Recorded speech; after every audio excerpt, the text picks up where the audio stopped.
Alright, what's up everybody? JBSB here. This is a report on what happened on the 25,000 guaranteed price race at Pumbrera, Guagua, Pampanga.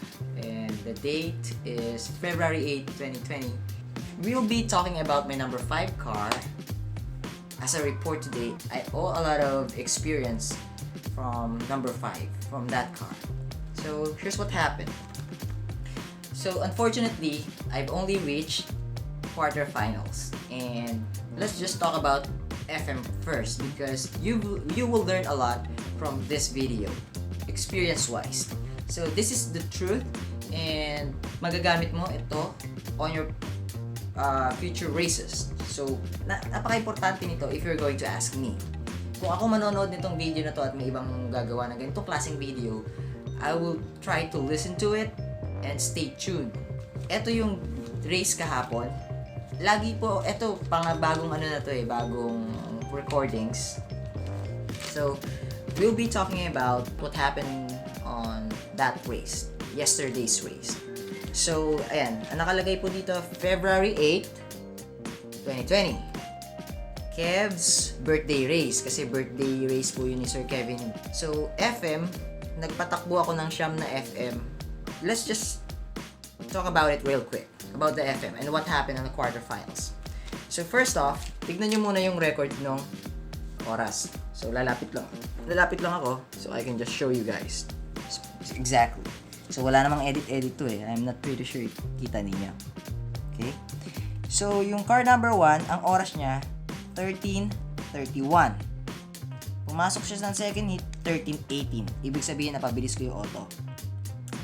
Car number 2, 12.88. Ibig sabihin, not the best time, pero one of the fastest.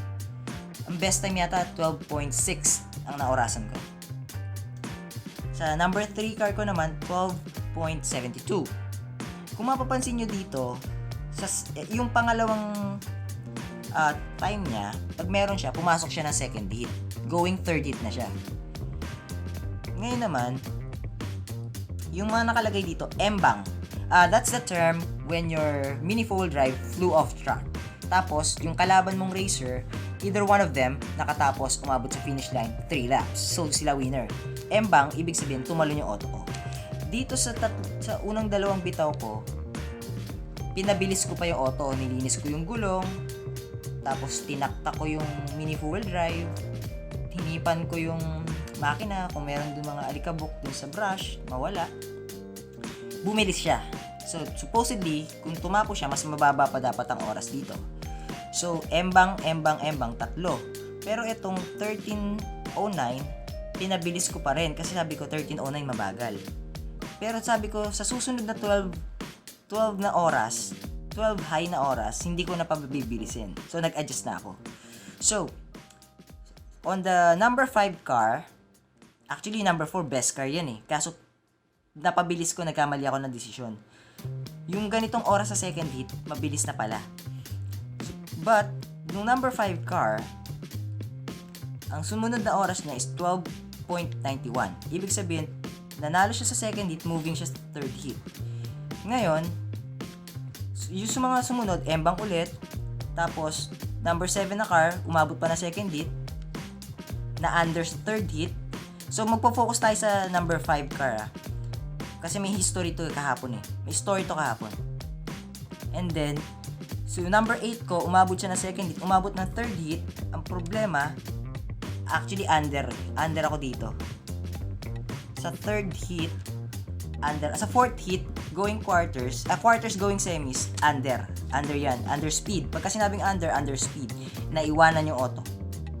Number 9, 13:07, 13:37, tinry kong pabilisin, umembang. So, in other words, ang natirang auto na umabot sa quarters is dalawa, number 5 and number 8. Kung makita nyo yung oras ng number 8, 13:44, naka-release na o-ring ko nito. Release na yung o-ring ko sa rollers. Under pa rin. Ibig sabihin, mabilis yung nakakalaban ko. Now, what is the story about number 5? So, tignan nyo po third heat, ang oras ko is 13.12. Nung hindi pa naayos yung going quarters, nakalagay dyan, U. Ibig sabihin, naorasan ko yung dalawang kalaban ko. Yung isang kalaban ko doon, under ako. Tapos yung isang kalaban ko doon, under ko. Ibig sabihin, underspeed ako kung natuloy yung race na yon. Underspeed ako kung natuloy yung race na yon. Eh, nangyari, nagkaroon ng agreement na 28 cars yung natira, may nag-pull out ng isa, kaya anong nangyari? Naging 27 cars. 27 cars. Ibig sabihin, 27 cars, pag pinag-pair mo yun ng 3x3s, ang mananalong auto doon, ang matitira, 9. Ibig sabihin, semifinals na. Tatlo-tatlong auto maglalaban sa semifinals. Alright? Ibig sabihin, quarters na. After pulling out one car by Sir Waldo, so, salute to you, Sir Waldo, nag-pull out ka ng isang auto mo, binayaran si Sir Waldo ng 300 pesos. Naging quarters na. Doon sa quarters, alam ko na yung oras ng kalaban ko, under ako, alam ko nang gagawin ko. Ang problema, naging quarters, nagbunutan na. So, na-shuffle na. Nawala na yung oras ko sa number 5. So, hindi ko na alam kung under ako or under ko. Pero alam ko, yung 13.12, mabilis yun kasi hindi pa ako nakarelease ng dalawang o-ring. So, nagkaroon ng match up na pair na dahil using cards. Number 4 yun eh. Pang-apat na tumakbo sa quarters going semis yung auto ko. Ngayon, kung bakit pinapaliwanag ko sa inyo yung number 4, kasi I want to shout out, may i-shout out ako, which is Sir Arman Santos, Team Pampanga. Siya po yung nag-champion sa FM. At nag-iisa siya na early bird. May early bird price na 2.5. Na solo niya yung 2.5. The reason why kinukwento ko sa inyo, saan ba yun? The reason why kinukwento ko sa inyo yung istorya ng number 5 kasi tricky. Tinignan ko yung nung magbibitaw na kami sa race na yon. Tinignan ko. Siya kalabang ko. Alam ko at least 2 o 3 auto niya na orasan ko. Isa lang doon ang mabilis na kaya akong talunin. Konting-konting kaprasong oras lang. Mga milliseconds lang. Siguro 0.2, 0.3 milliseconds. Kung halimbawa, 13.12 yung oras ko, possible oras niya 13.8, 13.5 sa oras ko nung pinatakbo niya yung auto niya. So, alam ko sa isang auto niya, under niya ako. Anong nangyari sa bunutan? Ang inner lane, number 1. Number 2, number 3, outer lane. So, sa last lap, mas malayo ang tatakbuhin ng outer lane. Mas maigsi ang tatakbuhin ng inner lane. Anong nangyari? Siya number 1, ako number 2. Here's my dilemma. Ang tagal kong inayos ang auto, pinabilis ko ng pinabilis. Gustong-gusto kong i-release yung o-ring. Kaya lang, natatakot ako kasi baka umembang. Kasi imagine, yung unang dalawang bitaw ko, 12.88, 12.72, umembang siya. So, hindi ako ganito ugali ko eh. Usually, pag quarters, nagre-release ako. Kaya lang, 4 na GP na yata, natalo ako. So, sabi ko, mag-a-adjust ako ngayon. Sabihin ko, sa isip-isip ko, pag quarters na, hindi ako mag-release. Kasi 4 na GP na laglag ako sa quarters din. Dahil umiembang, nag-flew off track yung auto. So, sabi ko ngayon, naghahalo sa isip ko, i-release ko ba o hindi? Basically, nanalo siya. Kung ako nanalo, solo ko yung yung 2,500 early bird. At kung ako yung nanalo, possible, ako din yung nag-champion. Kasi siya yung nag-champion. Again, shout out to Sir Arman Santos. Congratulations, sir. You're the champion on that last race. Mabilis yung auto niya. So, kung alam mo, ngayon ano yung may tuturo ko sa inyo sa experience. Kung naorasan mo yung auto ng kalaban mo at alam mong under ka, pwede ka na mag-release. Isugal mo na, release na. Ngayon, kung mabilis pa yung auto mo, it will go either way. Pwede kang ayoko sumugal, baka ma-under, tanggapin mo yon. Pwede ka namang sumugal, mag-flew off track, tanggapin mo rin. It's your own fault.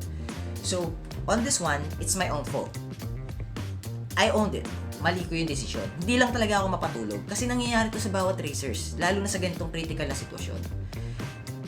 Basically, may o-ring pa siya 2. Number 1 siya, number 2 ako, may o-ring ako 2. Bago mag-start, tinignan kong maigi yung auto niya. Sabi ko may o-ring pa. Ako ba magre-release? Ako ba yung e-embang? O siya ba yung hihintayin ko yung umembang? Or mag-flew off track? Hanggang sa napagdesisyonan kong wag ko nang i-release. Ang good news, may good news dun eh. Pagbitaw ng auto, lane 2 ako. I don't know what happened. Lamang ako sa kanya.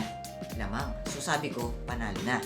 Kasi di naman ako nag-release. Walang chance na mag-umembang. Pagdating ng first lap, pagtawas ng first lap, lamang pa rin ako. Pagdating ng second lap, lamang pa rin ako. Humahabol na siya ng third lap, going to finish line. Bago dumating ng change lane, lamang pa ako.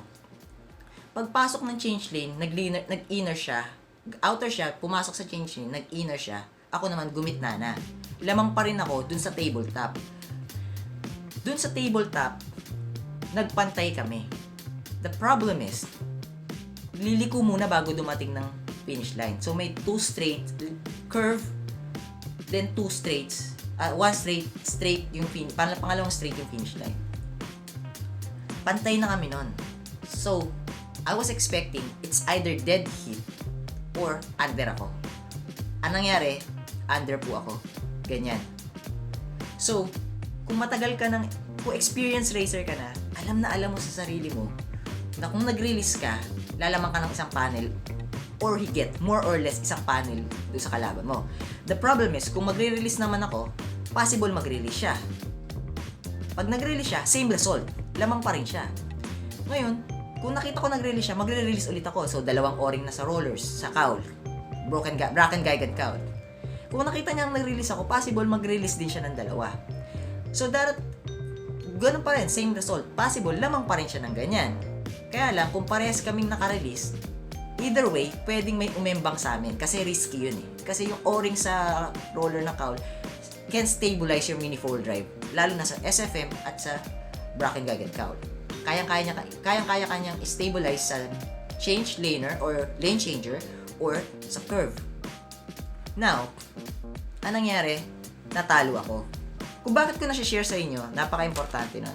You need to trust your gut. I always say na di baling umembang, wag lang ma-under. And on this scenario, it was my fault. Under ako. Kung nag-release ako, full release ng o-ring sa cowl, at nag-release siya ng full release o-ring sa cowl, it's not my fault. It's just so happen, under speed talaga ako. Kasi, same scenario eh. Parang same yung auto. Pero, dahil hindi ako nag-release, matagal-tagal ko siyang iindahin na maliw siya. So, kumbaga, yun yung mga pwede mong matutunan. Kailan ka ba magre-release? Kailan ka ba hindi magre-release ng o-ring? Ibig sabihin nun, release. Pinipigilan mo yung takbo ng auto mo. Pag nirelease mo yung, ginamit mo yung release na turn, ibig sabihin, pinapabilis mo yung auto mo. Nagtatanggal ka ng possible brakes or possible hindrance sa pagbilis ng auto. Yun. So, that's about it dun sa topic na yun. So, medyo mahaba na.